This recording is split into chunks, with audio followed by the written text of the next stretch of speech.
Good evening, and welcome to the 2023 Last Lecture event. I'm Kurt Kemper, the Professor of History and Director of the General Beadle Honors Program here at Dakota State University. I want to say at the outset, actually, that I have the misfortune of being the second person recently to introduce Gary at a campus event. If you were in attendance 3 weeks ago and listened to Josh Anderson's hilariously irreverent introduction at the longevity reception, my immediate thought was, damn, I'm not nearly that funny. So don't think it's going to get a whole lot better here.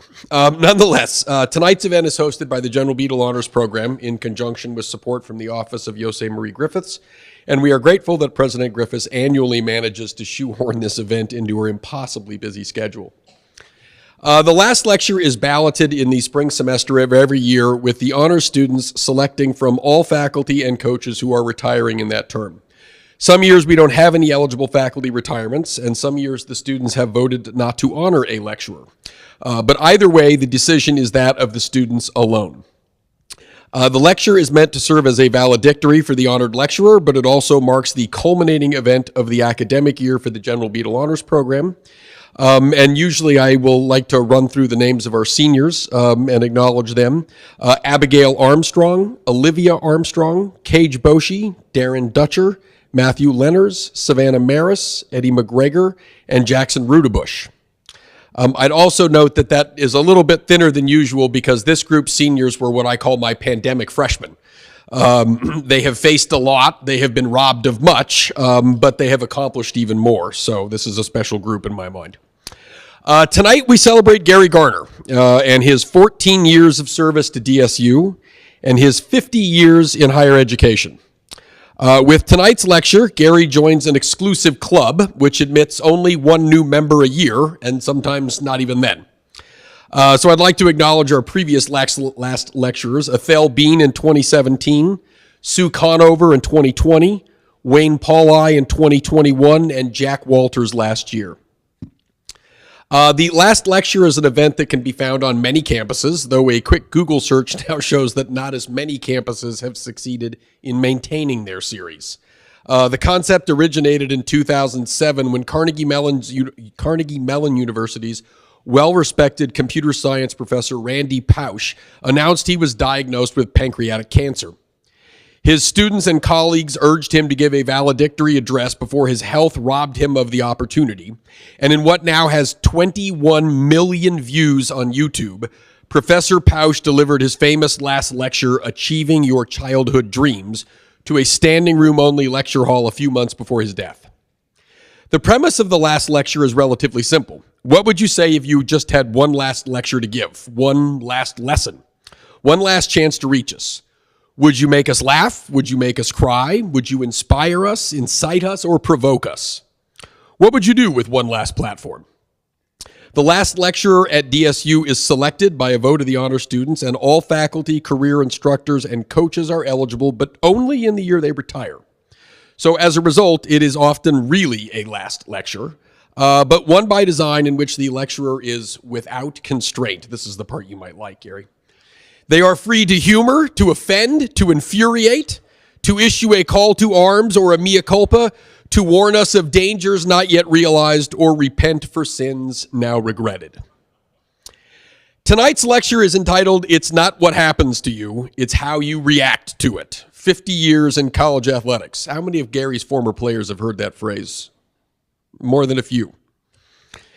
Gary Garner first arrived on DSU's campus in 2009 as a man with unfinished business, which is a little strange considering he'd already won a Division II national championship, been named Coach of the Year by his peers, and taken a Division I team to the NCAA tournament. But Gary's chosen profession is perhaps the poster child of what have you done for me lately. So while he enjoyed much success early on at Southeast Missouri State, a 7-win season hastened his departure from Cape Girardeau, and it was not how Gary wanted to end his career. He knew he could still coach, he knew he could still mentor young men, and he knew he could still win.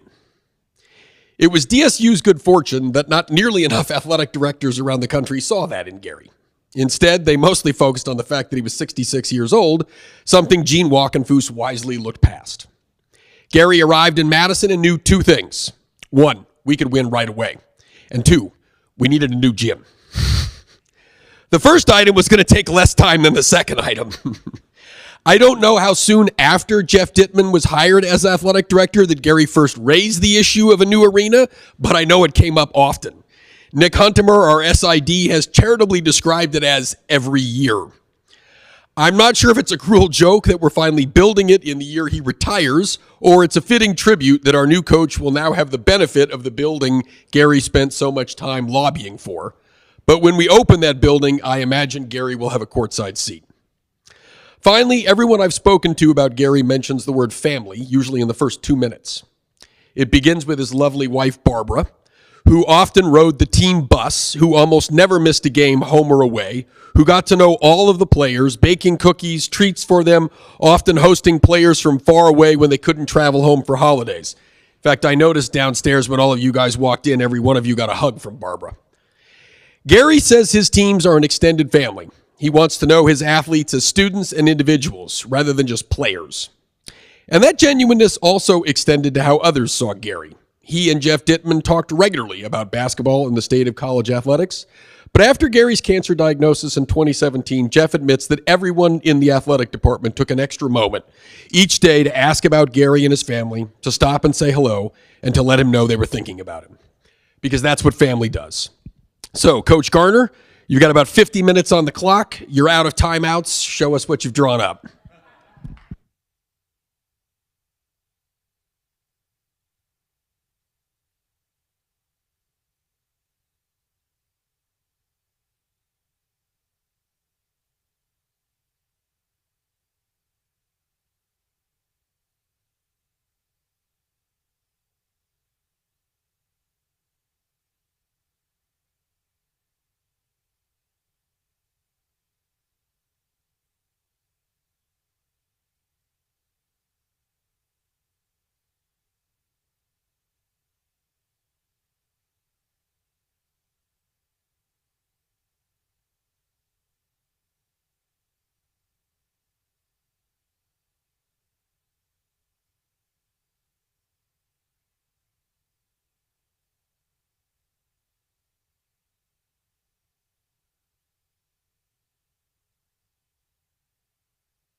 College basketball is, to me, is the greatest sport in the world.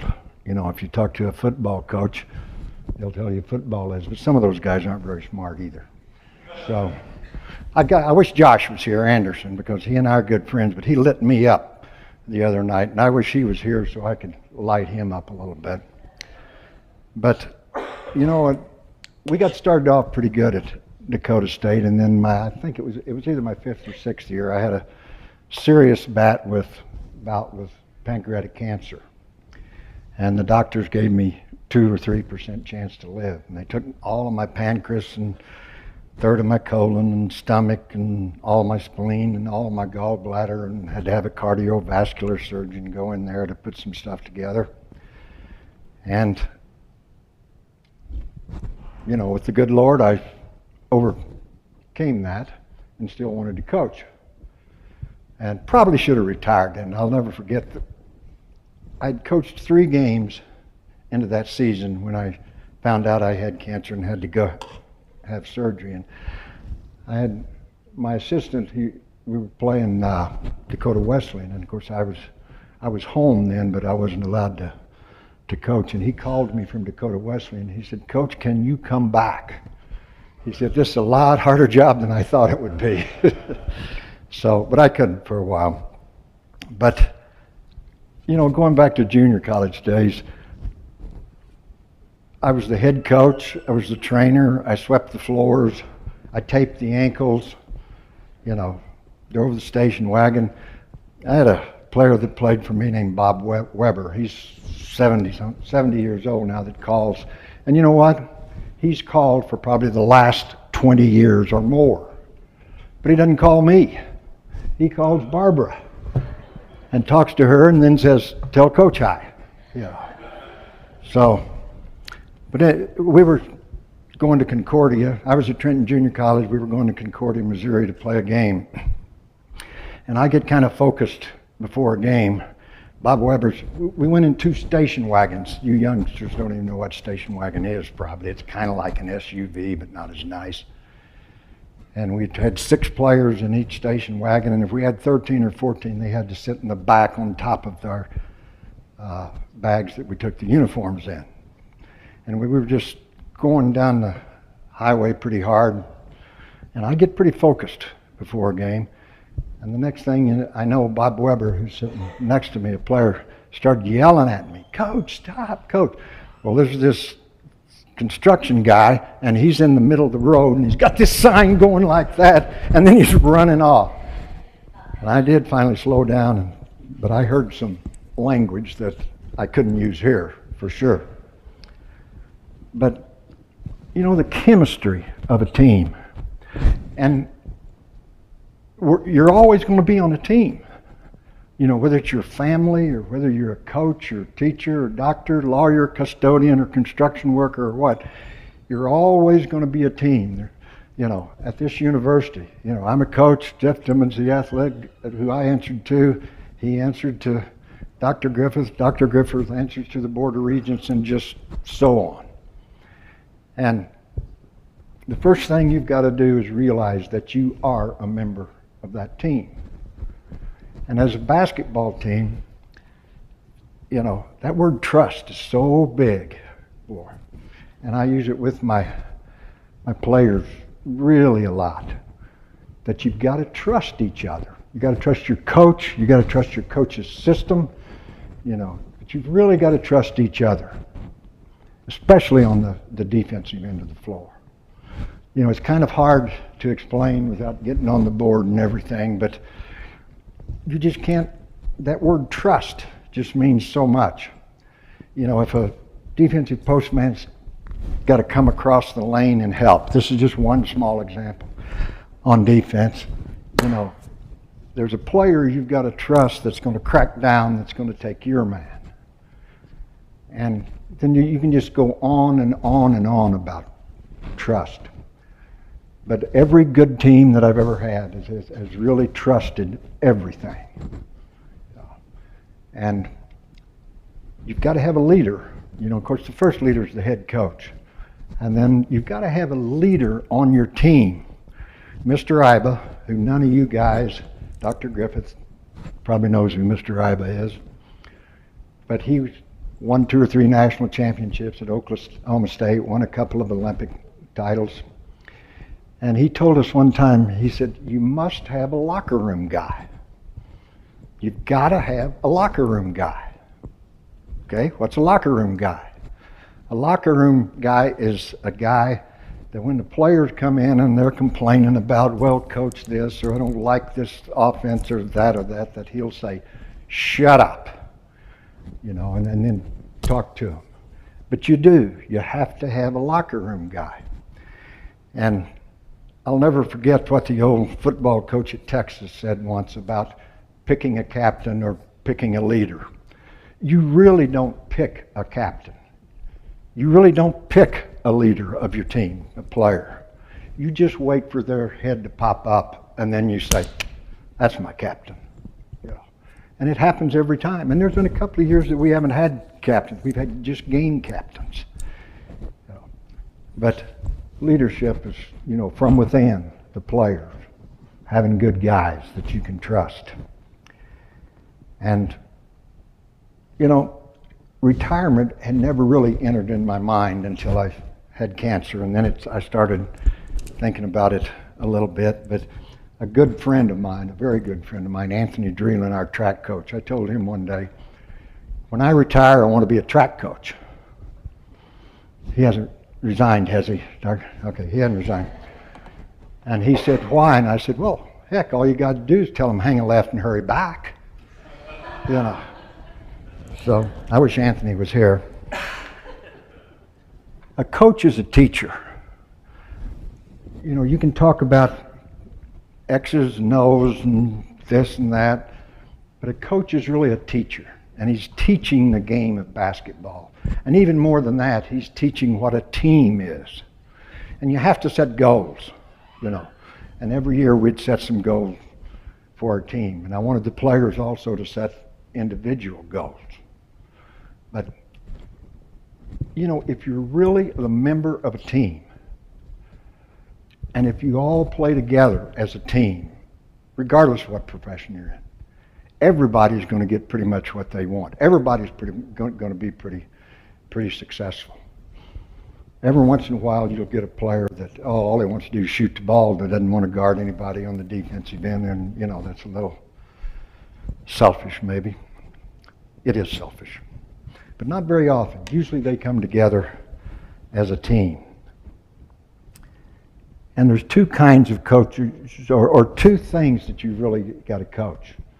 And that's the individual, on individual development. And I look back there at a couple of guys that just really improved in a year, just really got better. I mean, their heart was in to becoming a better player individually.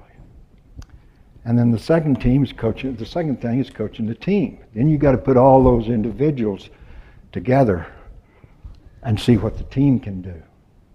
And one of my favorite coaches is Dean Smith, that used to coach at the North Carolina. And he said, you can't see team enough. You can't say team enough. You just can't say it enough. He wrote a book with the dean of the business school of how college basketball and business was so much alike. And boy, you ought to read that book, because it's really interesting how everything that we coaches try to teach is business. I really feel like that I can go and do almost anything because of my experiences as a coach with players, trying to motivate them, traveling all over the country and even parts of the world with a basketball team, and, you know, meetings and film and just on and on. It really gives you, you know, experiences that most professions don't. I don't think so anyway. Because my experiences of coaching just couldn't be any better, even though we had some bad years. Gosh, my first year of coaching, we won 1 and lost 19. Second year was 4, we won 4. Third year was 7, and last year that Kimber Military Junior College won 9. And I got a better job, Trenton Junior College. I thought it was a better job. Then I got there, and we didn't have a gym. But we got to practice in the high school gym. But we either had to practice early in the morning, or it was 1:30 to 3:30 some days, and then night sometime. So it wasn't the best situation, but we wound up winning quite a few games, and so I got to move up to an NAI school. And, you know, well, everybody knows who Warren Buffett and Bill Gates are.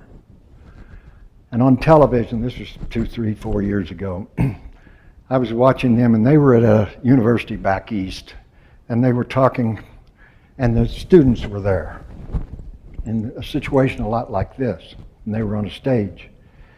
And they asked them, they said, asked Warren Buffett first, they said, why have you been so successful? You know, I don't know what he's worth, 50 billion or more, further than I can count anyway.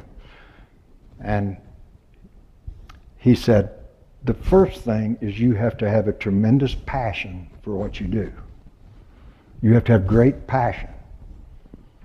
And I just have a tremendous passion for the game of basketball.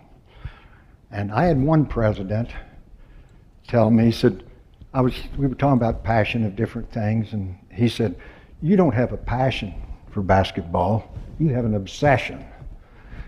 and that may or may not be true. Chemistry of a basketball team. There's a junior college coach in Missouri that's retired now, but that won over 1,000 games.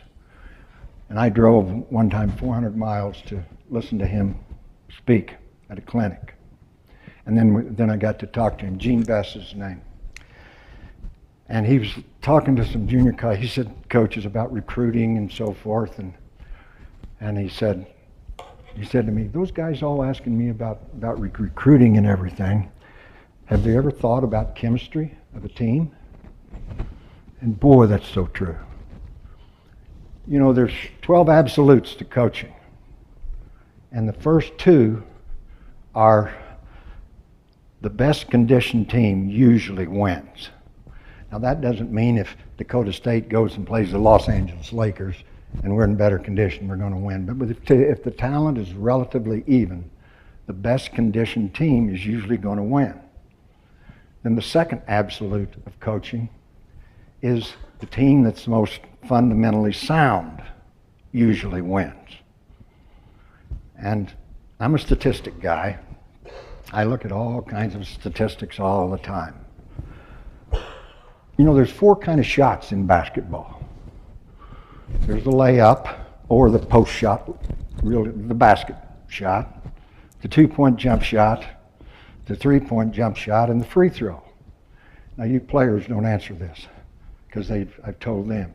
What do you think, percentage-wise, efficiency-wise, you score more points per possession? Which one of those four shots? Anybody want to try to answer? Most people will say the 3-point, you know.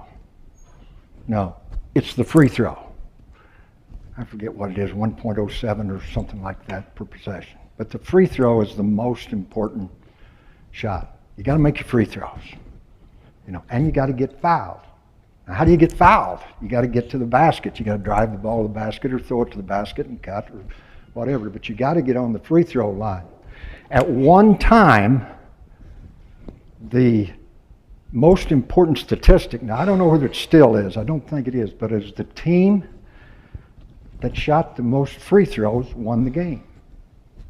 Now today I'm pretty sure it's field goal percentage, you know, because you've got your regular field goal percentage and then you've got field goal percentage efficiency, and efficiency, they add a point to the percentage for 3 points when they figure out, for the 3-pointer when they figure out your percentage. But until I heard that about the 4 shots, I would have never said free throw was first. But sometimes it's hard to get players to practice free throws. They don't want to. Big guys, you know, like Ethan Dameron, he's 6'10", 260 or 70. He wants to go out there and shoot threes all the time. Lemke, 6'1", he wants to get on the post and shoot hook shots. You know. Then there's Gracie. You know, I give players nicknames once in a while. Gracie's real name's Jace Kelly. And I had a grandmother that was named Gracie. I don't know, one day I called him Gracie because I loved my grandmother. And that stuck. And when in my phone is Gracie, not Jace Kelly, is Gracie. Now if Gracie doesn't get his shot down, I've been on him so bad about his jump shot because he wants to give it that instead of that. And he's promised me he's going to work on it this summer really, really hard. We always want to make practice harder than games. You know, and you know, what I mean by that is, okay, 4-on-4, if you're working on defense, for example, 4-on-4 is a lot harder to cover than 5-on-5. Because with 4-on-4, you still have to cover the same area of the floor. And we even go 4-on-3 or 3-on-2 and, you know, and make it very difficult. And, you know, the players buy into that pretty good. I'm a big quote man, you know. We have a quote almost, not every day before practice because I forget it sometimes. But my first quote every year is It's not what happens to you, it's how you react to it. We take about 5 minutes of practice, and we talk about that quote, how it relates to basketball, and then how it relates to life, you know. And I'll never forget, I had a player play for me at Drake. His name was Terry Youngbauer. And his dad died. He was from Wisconsin. His dad died when he was playing for me. And I went to the funeral in Wisconsin and then went to the cemetery. And I was walking back with Terry, and I was struggling to say something comforting to him. And he looked up at me and he said, "Coach, not what happens to you, it's how you react to it." He said, "I'm going to be all right." And then I had a player play for me at Southeast. He's got a construction company, a cement company now, that you walk in his office and there will be about 6 of those basketball quotes. And we always talked about how they related not just to basketball, but to life. And you know, another one of my favorites is, "Isn't it wonderful what can be accomplished when no one cares who gets the credit?" You know, or "I complained about my shoes until I saw a man with no feet." You know, and hopefully you get through to your players something besides just making that shot or blocking that shot or something that when they get through with your program, they're a little better people. But Gracie, I don't know whether you'll ever make it or not. You know, you can't coach all players alike. There are no 2 human beings alike in this world. Some you have to yell at, some you can, you know, some you have to tell 50 times, and some you can tell them just once or twice. You know, and then if you tell them 5 or 6 times and they're still making that same mistake, well, then you go a little further with running or something. You know, think about this. Why do you take a player out of the game? You know, there's really basically only, well, a couple of reasons. One, if he's tired. You can't play the game tired, naturally. But he makes a mistake. And so you've coached him several times not to make that same mistake. So you take him out of the game. But you don't really take him out of the game because he made that mistake. You take him out of the game so he won't make it again. And you tell him that. And Mr. Iba again said, you know, players love to play. College players don't just like to play. They love to play. You know, and if a player loves to play and you take the game away from him, Mr. Iba said he used to run them just up the bleachers and back and run them to death when they'd make mistakes. And he said he found out that wasn't working. So he said, I started taking the game away from them, meaning, you know, maybe not starting them if they were a starter or not playing them as much and so forth. And that does work a lot better.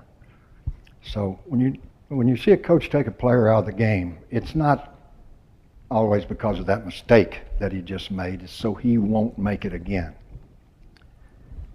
Because all players aren't alike, and all players aren't treated the same. You know, all the little things. Players, they've heard me say 1,000 times, we got to do all the little things right. If you do all the little things right, the big things take care of themselves. You know, and there's so many little things, you know, that are pretty easy to do. And you have to do what you can control. Some things you can't control, but there are. You've got to do everything right. You know, what does success equal? Success equals do what you're supposed to do, when you're supposed to do it, and do it every time. Now that's success. And if you can get your team to do that, you know, you're never going to be perfect, but if you can get your team to do that, you're going to have a really good team, going to win a lot of games.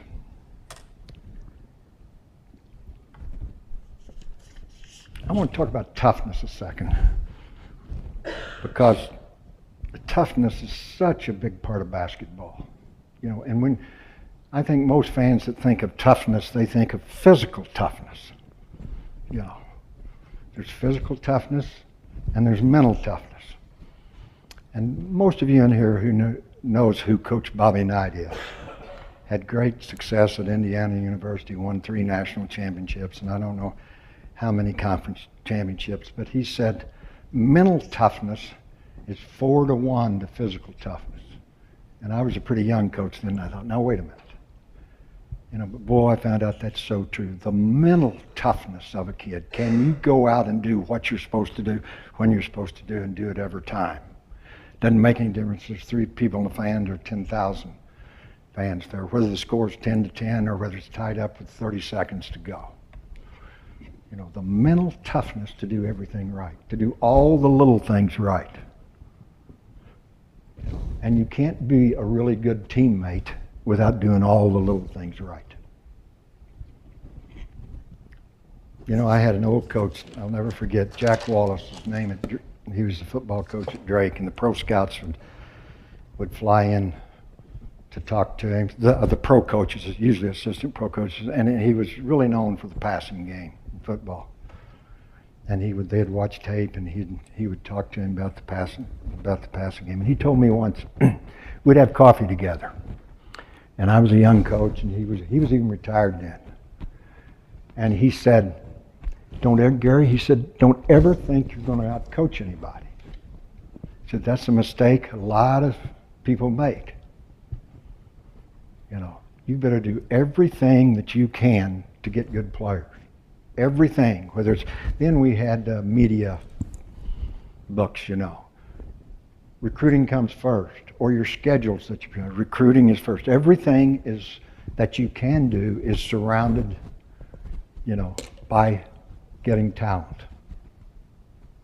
Now, once you get that talent, the 5 most talented players don't always make the best team. That word chemistry comes back in there. But, when I really think about basketball, on defense, for example, there's 3 things that I really emphasize. Get back, rebound, and don't foul. Get back. That means defensive. Don't give them any shots on the fast break. Rebound. If you don't give them second shots, what do you think? If you give them a second shot, they will shoot 70% on the second. Now, it may not be just a putback. It may be passed out and the guy shoots a 3 or whatever. But nationwide, they'll shoot 70% if you give up offensive rebounds. Ben, you're going to block out better next year, aren't you? And then, when you think about that, get back, rebound, don't foul. If you're a pretty good defensive team, pretty good half-court defensive team, you stop the break, then how are they going to score their points?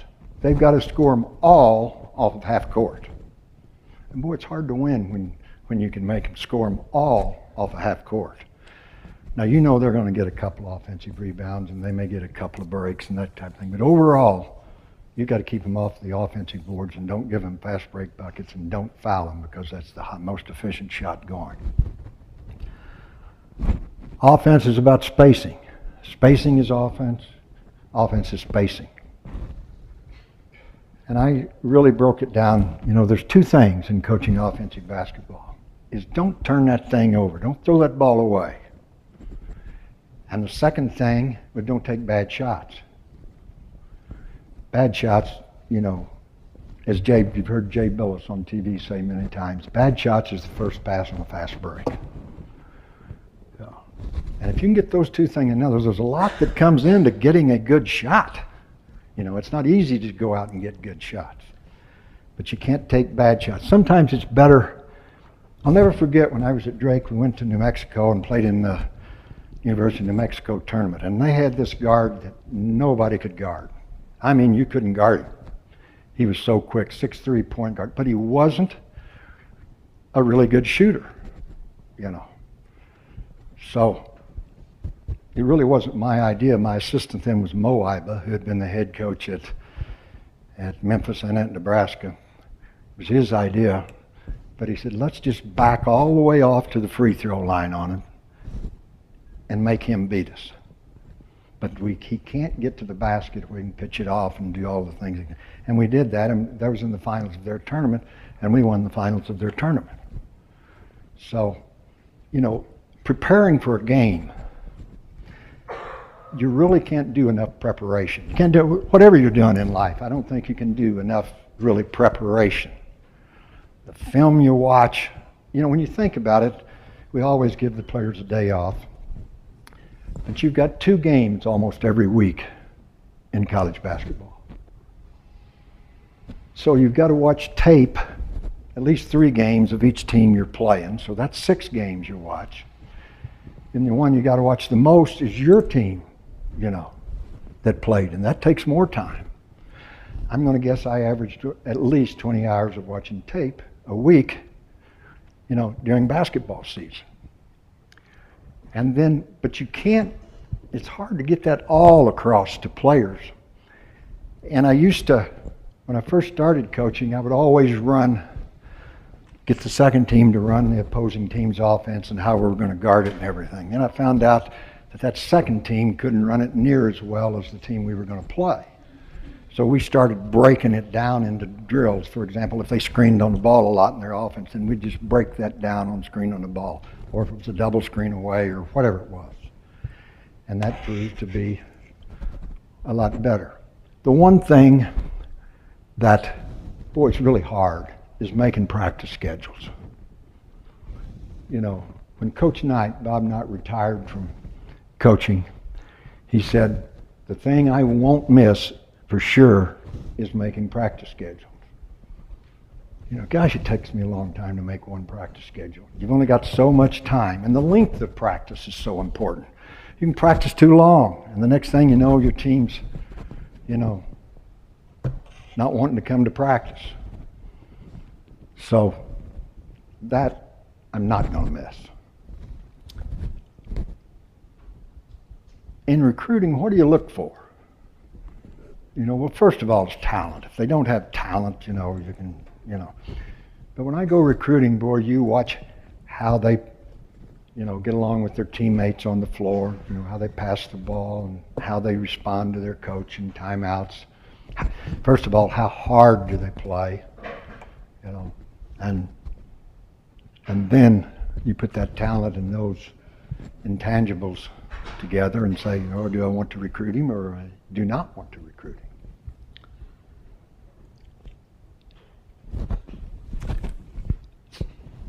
You play to win, and if any coach ever tells you that they don't play to win and that winning is not the most important thing, then that coach is lying to you. Winning is the most important thing. Now, how you go about winning, you're not going to break rules, you're not going to, abuse your players. You're going to teach good sportsmanship, but it comes back to winning. I'll never forget, Bud Wilkinson was the head football coach at the University of Oklahoma. And I forget, he probably still holds the record, but he won 46, 47, 48 football games in a row. Now that's a bunch. And I think the record still holds. And then when he retired, he ran for governor of Oklahoma, and I was coaching at Missouri Southern then. And he came to speak to the whole faculty and so forth, and the whole coaching staff got to have coffee with him. And one of these coaches asked him, said, Coach Wilkinson, if you had to pick one thing that made you successful, one thing, Coach Wilkinson said, make winning the most important thing to him. If you can make winning important to the players, everything else falls in place. Now, when you really stop and think about it, that is really so true. Again, you're not breaking any rules or doing anything wrong or anything, but somebody that doesn't want to win, something's wrong with them. Now, when you lose, you don't go crazy. I do once in a while, but not all the time. But you want to win. One of the best things in the world about coaching is to win a game and maybe it's of a rival or something, and then walk into that locker room and see the players just going crazy. Those guys can go crazy sometimes, you know. And you know what? I even got to where when we'd win a good game, they'd be in the locker room waiting on me. And I'm a horrible dancer, always have been, but I'd go in and give my little dance to them. And they thought I was crazy, but they liked it. You know. Losing. You know, the older you get, the more years you coach, the more losing hurts. When you stop and think about it, you know, if I go out and play golf, I'm not a good golfer. I haven't golfed in 6 years, but used to golf a little bit. And I'd get beat playing golf. It might bother me for 2 minutes because I hadn't put much time and effort. I never hit balls or anything like that. But when you put the time and effort in that a coach does for over 50 years for me, boy, and then you lose, boy, it hurts.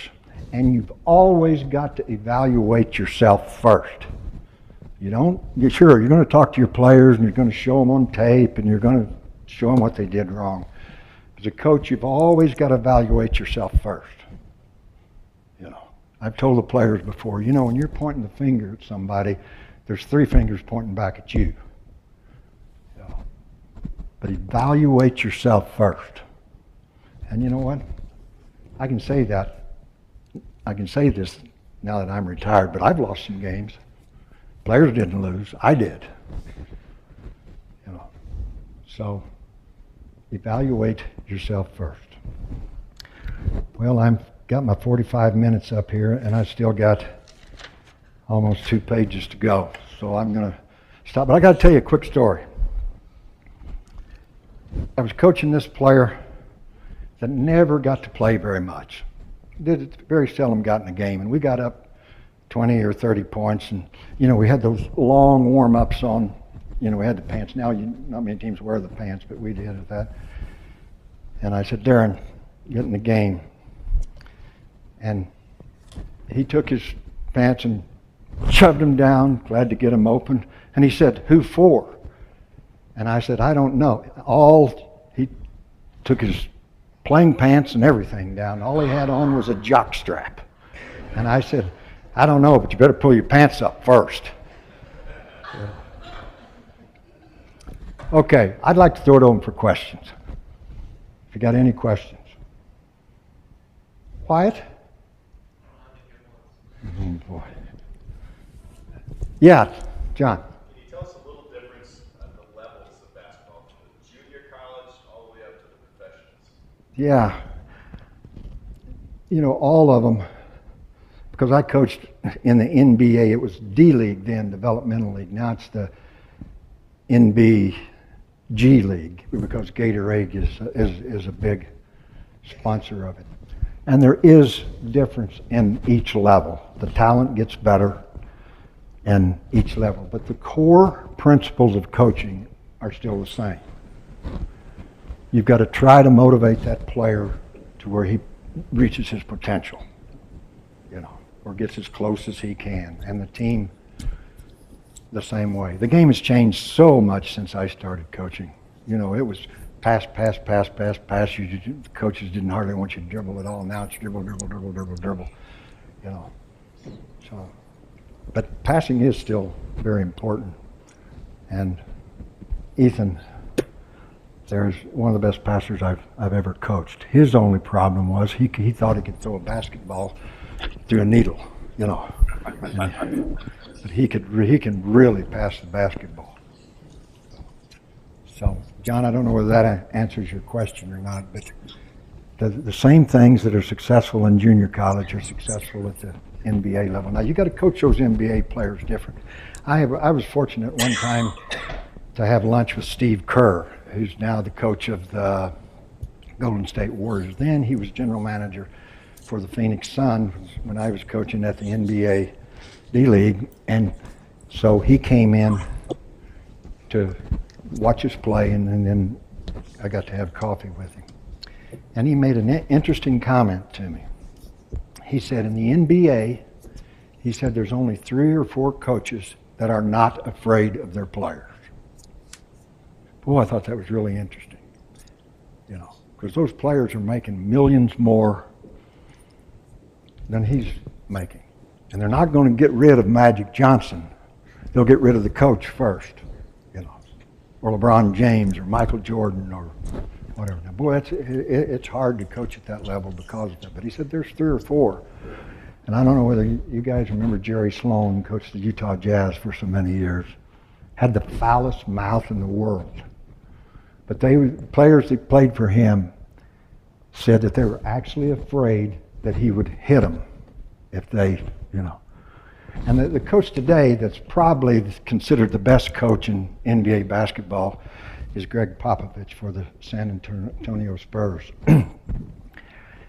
And they traded for a player. And this player came to practice his first time and said Popovich got right in Tim Duncan's face, just chewing him out, just royal, And this player said, gosh, if he'll do that to Tim Duncan, some think the greatest power forward ever. What's he going to do to me? So he was one that, and of course he's won a lot of championships, and he's just a great coach. Questions? Again, anybody got any questions? Yeah, Ethan. How many pairs of glasses did you lost in your career? How many pair of glasses did I lose? My wife will tell you I've lost glasses, I've lost my phone, I've lost my sensor for my diabetes. Broken more than that, And Kurt said something about she's been to most of our games. In 14 years here, she's missed 1 game. And that was because she went to a funeral. Road trips, home games, and everything. There's never been a more supportive wife for a coach than Barb. I'm home now a lot more, and I'm bored stiff, and I think she's getting ready to throw me out. Okay? Any more questions? Coach, you won a lot of games. What's the player here? A lot of good memories. Is there one that sticks out more than others? One player. One game, yeah. When we had the undefeated season at NCAA Division II, and we won 49 in a row, when we won that national championship game, that was really special. And when we took the only time Southeast Missouri State's ever been to the tournament, NCAA tournament, we went. And I said to you, about the second absolute of coaching is being fundamentally sound. We lost to LSU first round of the NCAA tournament because of a fundamental mistake. When you rebound the ball, you should chin it, and if you're under the basket, you always should turn to the outside. We were 1 point up with, 20, 30 seconds to go in the game. They had the ball. They shot the ball. They were 13th seed in the tournament. We're 4th seed in the tournament. We were 13th seed in the NCAA tournament. And I had a guard, big guard, rebound the ball, and he turned back to the inside, and they slapped it, went off his knee, and they laid it in a hole and wound up beating us. But we had a last-second shot, missed it, but beat us. So do all the little things right. Yes? How did your approach to coaching basketball change after your pancreatic cancer diagnosis? And if so, how? Well, yeah, mine was, they took my pancreas, they took 1/3 of my stomach, 1/3 of my colon, all of my spleen, and all of my gallbladder, and then had to have a cardiovascular surgeon come in and attach together so that the veins would go out. And the doctors gave me a 2% chance to live. And it changed, Not only whether my coaching changed, but my outlook on life changed. That how fortunate I was, and still am, to be alive and to be able to get up every morning and your family's all healthy and you're, still really enjoying life. And, from that, I don't think my coaching changed. I think as you get older, just period, your coaching changes a little bit, and sometimes not for the better. But any other questions? Did you play anywhere? Would I what? Did you play anywhere? Oh yeah, I was a good player. Hey, you guys, listen. I was a good player, believe it or not. I played at Missouri University and was second team all conference, all Big 8. It was the Big 8 then, it's the Big 12 now. And that guard that got the 5th most votes, I got the 6th most votes. I kicked his butt like a yard dog every time. Yeah. Yeah. Kansas? We never beat Kansas the 4 years I played at Missouri. And boy, I tell you what. And then of all things, my son went to Kansas University and graduated. I'll never forget. I went down there with him to get him settled in, and then we came back home, and he had a car, and he was getting ready to leave, you know, by himself to go to Kansas University. He had a really good academic scholarship. He's a lawyer now. But he got to the door, and I was standing back there, and he got to the door, and he turned around, and he said, "Dad, I'm going to Kansas, but I'll always be a Tiger." You know, the Missouri Tigers. Yeah, oh. Norm Stewart was the head coach at Missouri. And he said, "Now you tell John, your son, anytime he wants to sit on the bench, he can." Well, John never took him up on that. John was in a fraternity, was president of his fraternity, lived on the 2nd floor. And he came home from one of the Kansas games, and Missouri had beaten Kansas. And of course, he had worn his Missouri attire to the game. And all of his bedding and bed and everything was thrown out the window on the lawn. So, anyway, I told him, you know, when he's a lawyer, and I told him once, I said, "Now, John, when you get to be a lawyer, I'm going to start cheating. I'm going to start buying players, you know, giving them thousands of dollars or something." But I never did. Yeah. But anyway, any more questions? Yeah, Nick. So, remember the 2013 in the conference tournament, the independent conference tournament? We used to both games, play 3 days, we were down at halftime, like double digits, I mean, during the game as well. Yeah. So, what was your secret during halftime class? How you make the team come back to the second half? Well, every game is different, but you know, a game is kind of like a season. You know, as a player and a coach, you've got to get ready for that long season in the summer. You know, as Mr. Ibis said, if you're not ready by the middle of the summer, you're not going to be ready to coach. You know, well, preparation is motivation. And the more you prepare your team, the better they're going to play, the harder they're going to play, you know, when they're goal-oriented.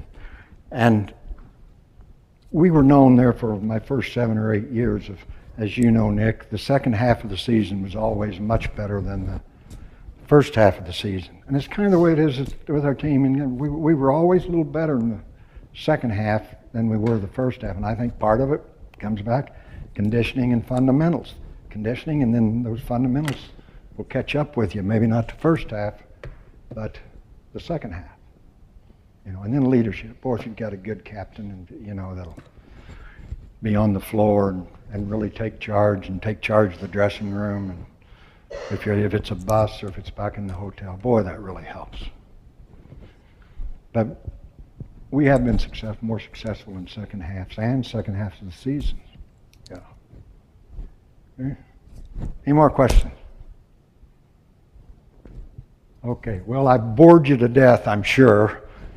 But you get me started talking about basketball, heck, I can't yawn in 45 minutes. You know, so thanks everybody for coming, and it's an honor to be here, a true honor.